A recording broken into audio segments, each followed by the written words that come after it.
Bonjour et bienvenue sur le plateau de Mobility TV pour une émission consacrée aujourd'hui à l'énergie solaire, plus précisément aux usages du solaire dans la mobilité. Alors on va parler voiture solaire forcément parce qu'il y a des choses passionnantes à en dire, mais il y a plein d'usages, on va le voir avec nos invités, à commencer par Régis Ledrezen. Merci à vous d'être là, bonjour. Vous êtes le responsable du département études, innovation et développement du pôle mobilité électrique d'Enedis. En face de vous, Daniel Linco. Bonjour, merci beaucoup d'être avec nous. Vous êtes un directeur de recherche au CNRS et un grand spécialiste de l'énergie solaire. On va le voir avec vous. Et puis à distance, depuis Barcelone, je suis ravi d'accueillir Elie Abdelnour. Vous travaillez chez Wallbox, une société qui fait principalement des bornes de recharge. Et on va voir le lien, la cohérence entre bornes de recharge et énergie solaire avec vous dans un instant. On va débuter peut-être avec vous, Daniel Linco. Sur voilà, le point de départ, on a envie de rêver un petit peu les voitures solaires. Il y a des prototypes, il y a des boîtes aux Pays-Bas, aux États-Unis qui existent. Ça commence à devenir concret.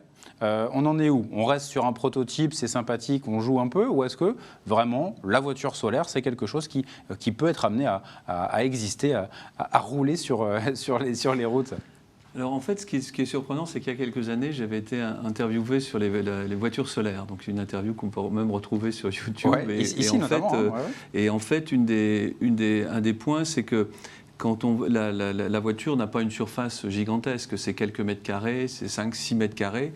Et donc j'avais la vision un peu grande, me disant voilà, ça fait pas beaucoup.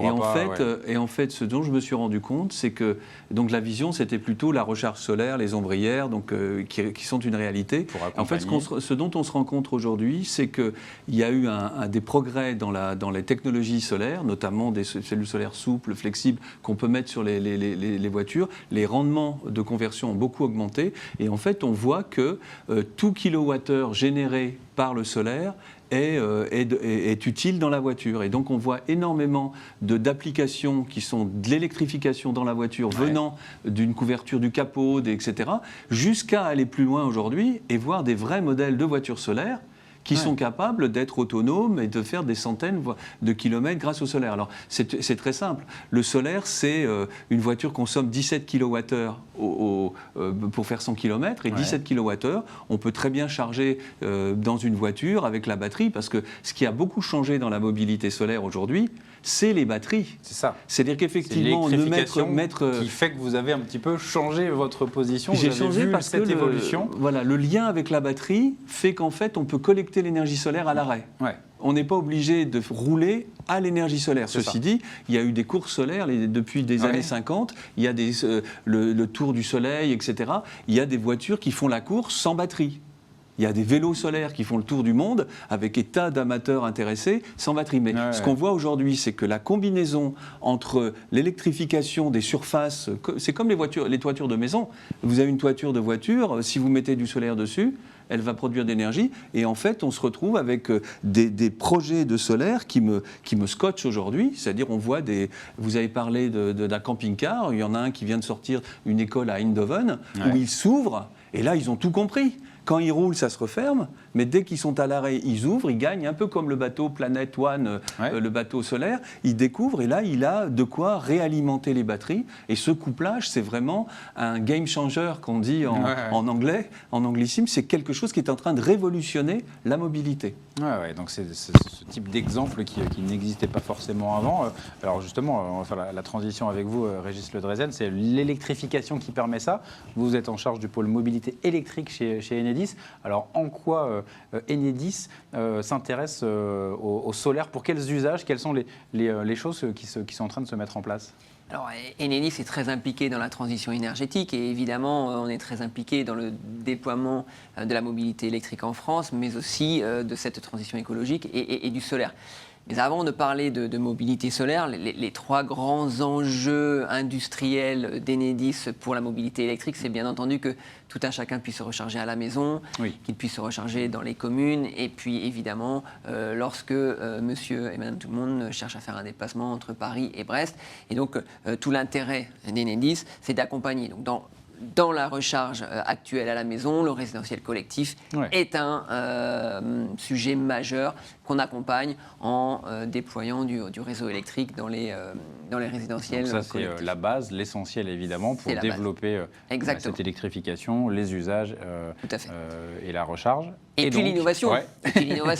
Donc aujourd'hui, on a plus de 100 000 installations en autoconsommation collective et en autoconsommation individuelle. Alors c'est quoi cette autoconsommation individuelle? C'est les toitures photovoltaïques que l'on voit sur les maisons et donc cette production solaire qui sert à alimenter les usages. Et il se trouve que le véhicule électrique, il a cette particularité de pouvoir être piloté. Et donc tout l'intérêt du réseau, c'est de faire cette corrélation entre la production solaire et la recharge. Et il se trouve que cette recharge peut intervenir le week-end, des jours en télétravail, des jours où finalement on ne va pas au travail. Et tout l'intérêt d'Enedis est d'accompagner cette autoconsommation individuelle. Quelques milliers d'installations il y a 5 ans, plus de 100 000 aujourd'hui pour faciliter. Et donc on voit très très bien ce lien entre mobilité électrique et solaire. On va y revenir dans le détail évidemment ensemble. Je fais participer bien évidemment aussi Elie Abdelnour du côté de Barcelone où est basée la société Wallbox, donc spécialiste de bornes de recharge. Et en discutant un petit peu avec vous, on se rend compte assez vite que le solaire, il y a aussi un intérêt dans cette logique de recharge et encore dans cette logique de développement des voitures électriques. Ça c'est sûr, et comme mes deux collègues viennent de préciser, nous savons aussi que dans le marché, les subventions d'État sont en train de diminuer et comme les marchés deviennent de plus en plus saturés. Nous savons aussi que les tarifs de rachat, par exemple, sont en train de diminuer, voire les contrats, nous sommes en train de voir les contrats en train de disparaître aussi vers 2022 dans certains pays qui avaient des contrats de 20 ans. Donc donc il y a un besoin ici de canaliser ce surplus d'énergie qui ne peut plus être acheté au même prix que nous achetons l'électricité nous-mêmes en tant que particuliers. Donc nous avons décidé de créer des fonctionnalités pour faciliter cette canalisation. Donc l'utilisateur a donc une solution qui est d'augmenter son autoconsommation pour ne plus gaspiller ses surplus, mais nous avons décidé aussi nous de canaliser toute cette énergie qu'il a en surplus vers les bornes de recharge. Donc ce qui fait que il y a même un genre de profit en faisant cela, parce que s'il vendait cette électricité-là ou cette énergie-là vers le réseau, il envoyait ça vers le réseau, il serait en déficit. Donc nous avons créé de nouvelles canalisations de cette énergie et pour avoir plus de bénéfices. Nous avons aussi créé plus de solutions, de fonctionnalités comme le chargeur bidirectionnel, où nous pouvons même stocker cette énergie-là et l'utiliser ultérieurement. Donc quand nous avons besoin, disons dans la soirée, ou quand nous le voulons. Donc nous pouvons utiliser l'énergie que nous stockons dans la voiture aussi, de cette énergie solaire, pour alimenter la maison. Oui, c'est ça. Donc voilà un peu ce que nous faisons dans le terme d'énergie renouvelable, en couplage avec les bornes de recharge. Oui, c'est intéressant d'avoir cet exemple concret, Daniel Linco, de justement, voilà, ça fait partie, l'aspect, on peut stocker, ce que vous disiez tout à l'heure, c'est ça qui est en train d'évoluer. On peut faire un petit peu de pédagogie aussi pour bien comprendre. Là, je sais que vous avez amené quelque chose. On sent que le directeur de recherche du CNRS est présent et a envie de faire un peu de pédagogie. On se rend compte que c'est très très important de montrer, de savoir ce que c'est qu'une cellule solaire. On fait beaucoup, il y a beaucoup les fêtes des associations et tout. Souvent, je viens avec un stand qui monte une charge. On l'appelle le monte-charge solaire. Et donc, en fait, je voulais simplement vous présenter ce que c'est à la base, ce qui est à l'origine de notre discussion. C'est quelque chose qui a été... Alors, je ne sais pas vers où je peux... Là. C'est votre caméra. Ça, c'est en gros la cellule solaire de base. C'est cette petite plaquette, c'est du silicium qui fait à peu près 15 cm de côté, qui fait à peu près 0,2 mm d'épaisseur. Et ce qui est intéressant, c'est que le silicium, il a la particularité, quand il reçoit les rayons du soleil, et par exemple en plein soleil, c'est 1000 watts qui arrivent par mètre carré. C'est pas rien, imaginez 1000 watts. Eh bien, les photons rentrent à l'intérieur de la plaquette de silicium, et la particularité, c'est qu'ils vont être capturés par justement les électrons qui sont à l'intérieur des matériaux. Dans un matériau, il y a toujours plein d'électrons. Et ces électrons sont capturés, mais en se capturant, ils changent de potentiel et ils deviennent plus négatifs quelque part. Et en fait, ce qui se passe, c'est qu'ils sont attirés vers la surface. La cellule solaire est ainsi faite que les électrons arrivent à la surface. Et là, vous voyez une sorte de grille. C'est en fait un râteau de collecte, un peu comme on ramasse des feuilles. Eh bien, les électrons viennent tous à la surface, sortent ici, et ensuite vont dans le circuit extérieur ou dans le module. Dans les modules, on les met en série, et ils reviennent de l'autre côté, et ils sont réinjectés de l'autre côté. Donc en fait, la lumière fait un cycle, les électrons sont transférés, travaillent et reviennent à leur place. Et chaque cellule, cette cellule-là, fait plusieurs watts. Ouais. Elle fait à peu près 0,6 volts de tension et à peu près 4 ampères quand elle est éclairée en plein soleil. Et ça, le coût de ces modules maintenant aujourd'hui, c'est incroyable en quelques années, et c'est ce qui change la donne au niveau énergétique partout, c'est que le solaire est aujourd'hui la moins chère des énergies pour produire de l'électricité. Alors, couplé au stockage, ça change tout, ça change la société. Et il y a des modèles de cellules solaires, ce qu'on peut voir sur les voitures. Ça, c'est quelque chose qui est fait avec c'est une cellule solaire qui est en contact arrière. C'est fait indirectement par Total, puisque c'est SunPower, c'est des records, des cellules records du monde. Vous voyez que là, ils ne mettent pas les grilles devant, parce que ça fait de l'ombre. Ils mettent la grille derrière. Et donc la cellule apparaît complètement noire. Et ça, c'est une cellule qui est un peu flexible, c'est au silicium aussi. Et c'est ce qui recouvre un peu en mobilité électrique, c'est ce qu'on va retrouver. Et ce type de cellules, on peut les retrouver typiquement sur un toit, sur le toit. Alors sur le toit, on va les retrouver, mais dans du verre aussi. Alors tout ça, c'est encapsulé et c'est mis sur des avec garantie décennale, etc. Et on peut avoir sur les toits des installations aujourd'hui de 3 à 10 kW qui vont produire en électricité l'autoconsommation de la maison en électrique. Et je pense que pour Enedis, c'est très intéressant. Revente au surplus, réalimentation de véhicules électriques, ça va du vélo jusqu'à la voiture. Il faut savoir qu'une toiture, ça peut faire en gros plusieurs milliers de kilomètres de voitures électriques par an. Donc en fait, on est en train de complètement révolutionner à la fois la production, le stockage. Et il y a des générations de cellules sur lesquelles on travaille. Alors moi, je suis chercheur à l'Institut photovoltaïque Île-de-France, qui est un peu du côté de Saclay. On travaille sur des générations de cellules qui sont des nouvelles générations qui sont sur des plastiques. Et qui sont à ce moment-là, cette fois-ci, on peut les déformer, on peut faire... Alors c'est quelque chose qui est en train de naître aujourd'hui, mais ce qui caractérise le solaire, c'est que c'est en train de prendre une dimension très importante. Il y a énormément de possibilités de progression. Ça va de la recherche jusqu'à l'installation, le réseau intelligent, le stockage. Et bon, c'est un domaine qui est en pleine ébullition aujourd'hui. Mais les coûts de fabrication, c'est ça qui est exceptionnel, c'est qu'en fait, personne n'aurait imaginé.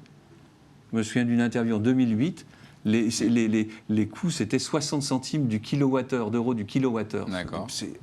Aujourd'hui, c'est pratiquement de l'ordre de la Creux, c'est 62 euros du mégawattheure, donc 0,6 centimes. Donc on est à des choses qui sont compétitives, d'où l'intérêt pour le réseau aussi de le reprendre. Donc on est dans un véritable, on ne s'en rend pas tellement compte, mais c'est en train de changer à toute vitesse. C'est passionnant. Et justement, alors pour quels usages, l'intérêt pour vous, pour Enedis, d'utiliser cette énergie solaire? Alors, la complémentarité, elle est tout à fait intéressante. Et effectivement, le réseau, il joue un rôle qui est clé. Sur ce qui était expliqué sur l'autoconsommation individuelle, le rapport que nous avons publié il y a quelques mois, en fonction des situations, chiffre d'ores et déjà aujourd'hui un gain pour l'utilisateur d'un véhicule électrique, le fait de se recharger avec sa production solaire sur le toit, de quelques dizaines d'euros par an. Donc un rôle concret, industriel pour le client.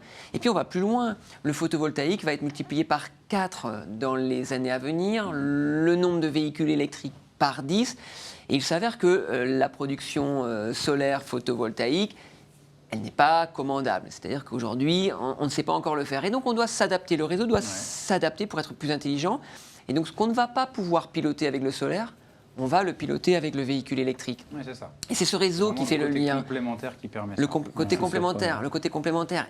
Et on va encore plus loin dans les axes de recherche qu'on mène aujourd'hui sur le territoire, avec ce véhicule qui va être capable, cette batterie, qui va changer la donne sur les réseaux, qui va stocker cette énergie solaire, et puis qui va la réinjecter sur le réseau à d'autres moments. Et donc on est à un véritable carrefour d'innovation sur les réseaux électriques intelligents. Et pour bien visualiser, ça veut dire donc des toits solaires là où je vais recharger ma voiture électrique, c'est ce type d'endroit.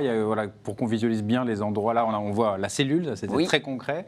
Et justement, donc l'aspect borne de recharge à domicile, sur l'autoroute par exemple, imaginez des grandes ombrières solaires comme ça, c'est possible? Exactement. Donc aujourd'hui, on voit le solaire sur les toitures des maisons, et puis plus d'une centaine de projets aujourd'hui avec des ombrières solaires. C'est ça.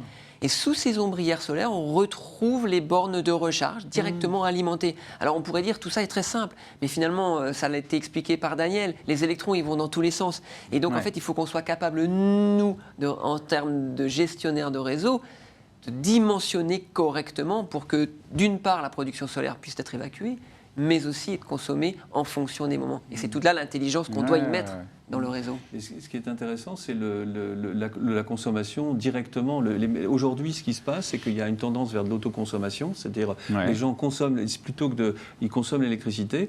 Moi, par exemple, dans mon cas, on a une installation qui est au surplus. C'est-à-dire qu'en fait, quand il fait chaud et quand il y a du soleil, eh ben, l'alimentation de la maison est solaire. Ouais, c'est ça, ça ne prend pas. Et en fait, le surplus, c'est ce que vous disiez, le surplus est réinjecté sur le réseau, il est refacturé à 10 centimes d'euros du kilowattheure. Et en fait, quand on fait le bilan, je suis pratiquement en autoconsommation électrique avec l'équivalent de 7,3 kW sur le toit, donc la toiture. Et c'est en train de changer quand vous regardez le nombre de maisons vous prenez Google, vous regardez, il y a énormément de surfaces disponibles sur les maisons, un peu partout. Potentiel. Le potentiel est gigantesque. Après, vous regardez dans les rues, vous voyez toutes les voitures qui font Paris-Saclay avec des diesels qui sont à 6 litres et tout. Il faut savoir qu'on remplace. C'est vrai qu'il y a un enjeu immédiat, c'est que l'électricité solaire ou renouvelable va servir tout de suite à compenser du pétrole qu'on met, enfin du diesel. Donc toutes ces voitures qui sont dans la rue et qui fonctionnent au diesel, toutes ces voitures qui sont disponibles, demain il y a un enjeu énorme de les utiliser, même de le faire en autoconsommation pour des écoles, tout ce qui fonctionne la journée. C'est extrêmement intéressant. Un petit mot également encore avec vous, Elie Abdelnour, depuis Barcelone pour Wallbox. Cet aspect gestion, complémentarité avec le développement des voitures électriques, c'est ça qui était évident aussi pour un fabricant de bornes, encore une fois, d'utiliser le solaire pour compléter le panel d'énergie renouvelable. C'est vrai qu'il y a d'une part une grosse demande vers cette gestion où on a besoin de plus en plus de gestion de cette énergie qui est en surplus.